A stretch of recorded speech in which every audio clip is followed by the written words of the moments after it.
भौगोलिक ज्ञान आपका सुस्वागतम।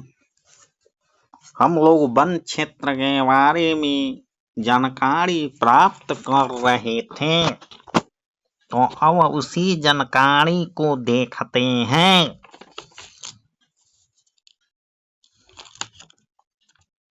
तो वन क्षेत्रों के बारे में हमारी जानकारी के अनुसार बिहार के वन उत्पाद के बारे में हम जानकारी ले रहे थे। तो बिहार में कुछ मुख्य वन उत्पाद 3 युगबद्ध बीज जैसे कपास, साल, महुआ, हारा इत्यादि है।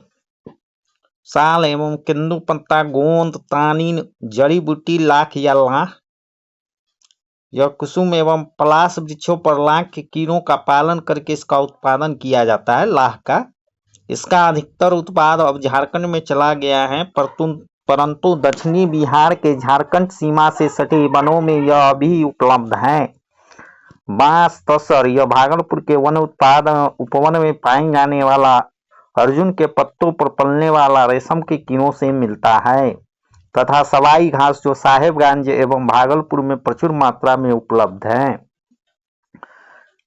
राज्य में वन पर आधारित अनेक उद्योग स्थापित हैं, जिनमें आरा मिलों की संख्या लगभग 1000 से अधिक है। इसके अतिरिक्त सीजनिंग प्लांट एवं गत्ता उद्योग ये समस्तीपुर और दरभंगा में, प्लाईवुड निर्माण बेतिया, पटना तथा मुजफ्फरपुर में, कत्था बेतिया में तथा माचिस एवं बीड़ी उद्योग प्रमुख हैं। ये उद्योग सरकारी राजस्व में भी योगदान करते हैं। पर्यावरण संरक्षण में वनों का महत्व। पर्यावरणीय संतुलन को बनाए रखने और औद्योगिक उत्पादन के लिए कच्चे माल की आपूर्ति बनाए रखने में वनों का बहुत ही महत्व होता है। इसके अतिरिक्त वनों के अनेक आर्थिक उपयोग हैं। जलावन से लेकर भवन निर्माण के कामों तक लकड़ी की आपूर्ति वनों के माध्यम से ही होती है। मिट्टी को कटाव को रोकने, तापमान नियंत्रण, बाढ़ से बचाव, वर्षा को समान रखने और वायु प्रदूषण पर काबू रखने में वनों की भूमिका बहुत ही महत्वपूर्ण होती है। इन्हीं वनों में अन्य वन्य प्राणियों जो पर्यावरण के एक महत्वपूर्ण अंग का निवास रहता है। औद्योगिक विकास, रेल एवं सड़क मार्गों का निर्माण, भवन निर्माण आदि के क्रम में वनों का निरंतर ह्रास हुआ है। इससे कई समस्याएं उत्पन्न हुई हैं। बिहार में वनों का विनाश बहुत ही तेज गति से हुआ है। पूरे राज्य में वर्षा में कमी आ रही है, मिट्टियों का कटाव बढ़ा है और शुद्ध बोई गई भूमि में भी कमी आ रही है। वन कटने से सबसे बुरा प्रभाव वन में रहने वाले प्राणियों पर पड़ता है। उसकी संख्या तेजी से घट रही है। इसके अतिरिक्त प्रदूषण की समस्या भी बढ़ी है तथा सूखे की समस्या उत्पन्न हुई है। इन पर्यावरणीय समस्याओं को दूर करने के लिए सामाजिक वानिकी कार्यक्रम को राज्य सरकार ने प्रोत्साहन दिया है। इसका उद्देश्य वनों का विस्तार करना है। सामाजिक वानिकी कार्यक्रम में 3 मुख्य उपाय शामिल हैं। जिन क्षेत्रों में वनों का ह्रास हुआ है वहां पुनः वन लगाना तथा ऊसर भूमि पर मिश्रित वृक्षारोपण तथा आश्रय पट्टी का विकास। इसके साथ साथ कृषि वानिकी के कार्यक्रम को बढ़ावा दिया जा रहा है, जिसके अंतर्गत निजी भूमि और खेतों के मेड़ों पर वृक्षारोपण का काम किया जा रहा है। लकड़ियों की बढ़ती हुई मांग तथा कागज उद्योग के विकास की संभावना को ध्यान में रखते हुए बिहार के वन क्षेत्रों में बांस के अतिरिक्त यूकेलिप्टस तथा टीक के वृक्षों का वनारोपण कार्यक्रम के अंतर्गत प्राथमिकता दी जा रही है। वन प्राणियों की सुरक्षा हेतु कई अभयारण्य और सुरक्षित क्षेत्र बनाए गए हैं।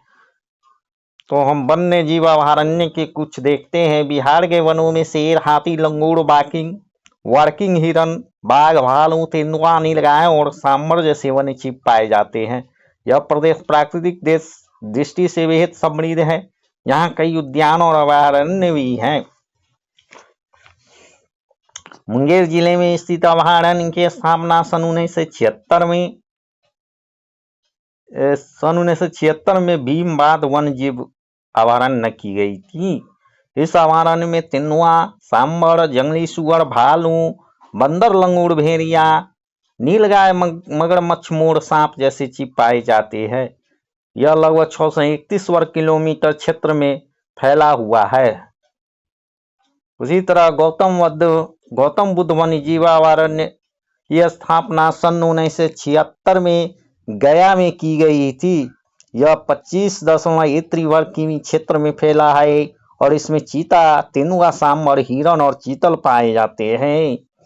उसी तरह विक्रमशिला गंगा डॉल्फिन अभयारण्य को 1990 में बिहार सरकार की ओर से डॉल्फिन अभयारण्य के रूप में मान्यता प्रदान की गई थी। भागलपुर जिले में स्थित यह अभयारण्य 50 किलोमीटर क्षेत्र में फैला हुआ है तथा इसमें बड़ी संख्या में गैंगेटिक डॉल्फिन निवास करती हैं। वाल्मीकि नगर वन्यजीव अभयारण्य पश्चिम चंपारण के वाल्मीकि नगर में यह स्थित है। यह एक वाल्मीकि राष्ट्रीय उद्यान नामक अभयारण्य को दूसरी बाघ परियोजना के रूप में जाना जाता है। 840 वर्ग किलोमीटर फैले इस अभयारण्य में 2008 में हुई गणना के मुताबिक बाघों की संख्या केवल 7 है। 2002 में इस राज्य में कुल 54 बाघ थे, जिसमें से 33 इसी राष्ट्रीय उद्यान में थे। 2005 में यहाँ 35 बाघ होने की सूचना थी। संजय गांधी जैविक उद्यान गैंडा प्रजनन की दृष्टि से यह उद्यान देश में प्रथम स्थान रखता है। यह पटना में स्थित और इसमें विभिन्न प्रकार के पशु, पक्षी तथा वनस्पतियों को संरक्षित करके रखा जाता है। इसमें 11 कमरों का एक सांप का घर भी है जो आकर्षण का केंद्र बन जाता है।